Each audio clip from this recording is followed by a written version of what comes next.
Hello, my name is Ayomide Adetunji. I'm a second-year computer science major at the University of Maryland College Park, and these are my responses to the following questions. Before I start, though, I just want to say that I hope that the interviewer on the other side of the screen is as excited about this opportunity as I am. It really is a pleasure and an honor to be a finalist for the Future Force Tech Launchpad program, and I really am looking forward to it. So, for the first question, as someone who's really passionate about all things tech, the Future Force Tech Launchpad program will be an excellent place to develop my skill sets, from soft skills all the way to hard skills. Soft skills like communication, collaboration, and presentation. I know I'll be doing a lot of presentation on the capstone project and many other projects that we work on, so I'm looking forward to that too. Another example could be networking, which I hope to do a lot with not only my peers, but also my instructors, as well as my teaching assistants, and of course, my mentor. I'd also like to develop my technical skills, like learning about cutting edge technologies and new coding languages, along with developing my problem solving and critical thinking skills. Because I know this fast and intensive curriculum is made in collaboration with industry professionals, I know that I'll be able to learn hands-on about web dev and the many processes that go into the life cycle of software development at CodePath and FutureForce and Salesforce. I believe this aligns with my personal and professional goals because as long as I can remember, I've just really always loved helping people. From when I was a sales associate and technician at the university's tech store to even now as a resident assistant and a mentor to first-year university students of color. Whether it was helping them transition to high school or even like fixing people's laptops, I've just kind of always loved being able to help people with problems. And I know that the Future Force Tech Launchpad program will be an excellent way to kind of like stretch my abilities into the realm of web development and kind of like being able to understand web usability, web accessibility, and kind of just full stack development as a whole. And one more thing I really am looking forward to from the program is being able to kind of create strong bonds with not only my peers, but also my mentor and my instructors and even my TAs. Being from like a big university like UMD, it's very hard or very easy to feel like the work you're doing isn't really valued because there's just so much of us. It's like big classrooms and big student bases for like advisors. So it always feels like your advisor doesn't really care about you or doesn't really like care about you on a personal or academic level. And I know that's not going to be the case at all at CodePath. I know I'm going to be able to kind of to interact with my peers one-on-one and learn together.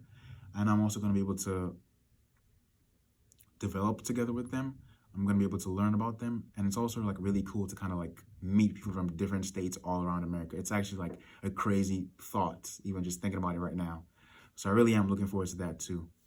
And just as a whole, I'm excited about the program and like all the opportunities I'm going to get. It really is like a miracle, like a magic trick or something. So on to the next question. I believe websites can promote activism or support a cause by first bringing awareness to the given issue at hand, then providing information about the whys. Like, why is it important? Why is it an issue in the first place? Why should we make a change? And especially, why should people care? I believe these responses to these questions are the core and reason behind like the materialization of supporters and allies. And I think a good example of this is the A11Y project website. And yes, this is the exact same website from the technical task for the finalist task too. I chose this website because the A11Y project is a community-driven initiative that focuses on promoting web accessibility for people with disabilities. The project provides resources and guidelines and the best practices for developers, designers, and content creators to improve their websites and to make it more accessible. I was absolutely surprised that a website like this existed and practically like handed out things to make my website like 10 times better. And I can't even imagine how much information I was like exposed to just being on this website. And it's really crazy. Like I did this one finalist task in 1 week and got this much information about web accessibility.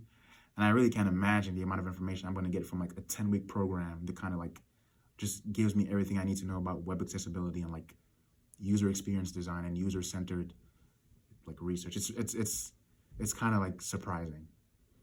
So for the third question, I'd say that during my time as a computer science major at the University of Maryland, as well as my time like in different workplaces, one thing I've learned is the importance of asking questions and knowing when to do it. And I have 4 mental steps that I kind of keep up with every time I'm like approaching a problem that might need me to like get help. So the first thing I always do is something my parents always tell me, which is Google is your best friend. And they wouldn't be wrong, right? Because essentially, Google really does help with everything, right? So if let's say I'm working on a project and like I have a bug or something and it's causing me to fail a few test cases, the first thing I do is I usually programming languages have error messages kind of pop up at the bottom. So I'll copy and paste that into the search bar in Google, see what that gives me. If it doesn't help, like if it doesn't really like help, which they usually do though, but it might not help. So let's say it doesn't help, right? I'll go on and see if I can articulate my text and like put quotation marks around words I know would really, like keywords I know would really help me like meet this goal of like solving this problem.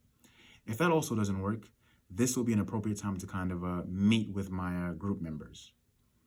If after meeting with my group members, I still can't come to a solution, I will then see if I can restructure my question.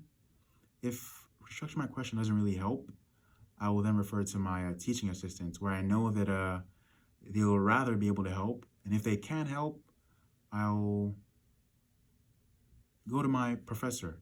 If my instructor, can't help, then the whole process starts all over again. And that's essentially how I kind of solve problems at campus or like in school.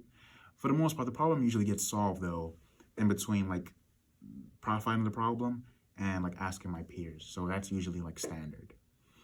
I'd say that another thing that I think is really important about asking questions is that it really is a good way to kind of break ice and also build chemistry and like trust amongst the group. Because once one person asks questions, it also makes other people feel comfortable asking questions too. And I think that's really awesome. So for the fourth question, because having an industry mentor isn't something just anyone is fortunate enough to have, I'll make sure I ask questions to better my understanding about who they are and their personal and workplace values. So the first question I'll ask my mentor is, can you share a time you had to work where you had to work with unfamiliar technology or a programming language, and how did you approach learning it?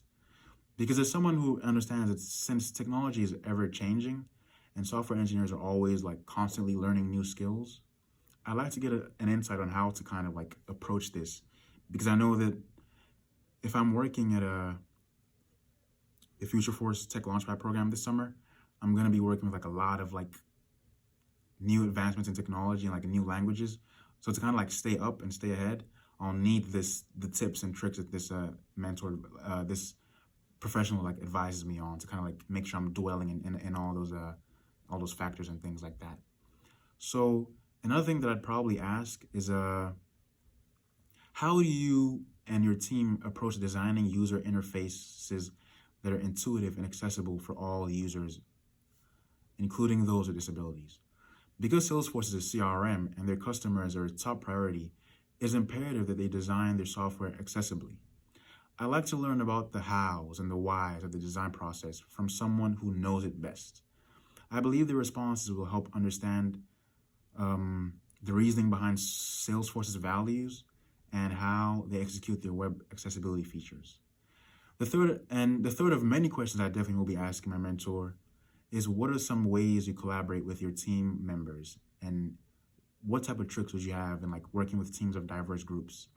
And I ask this because I know like in the real world and like in like the real world and like an office, I'll be working with like a diverse group of people. So being able to kind of communicate, understand like different backgrounds and being able to learn from them is always something that I really advise on. And these are my responses to the following questions. Thank you so much for taking the time to watch my recording. I really am looking forward to hearing back from the company and the pre-internship, and I really am just really excited about this opportunity. One more thing, go Terps.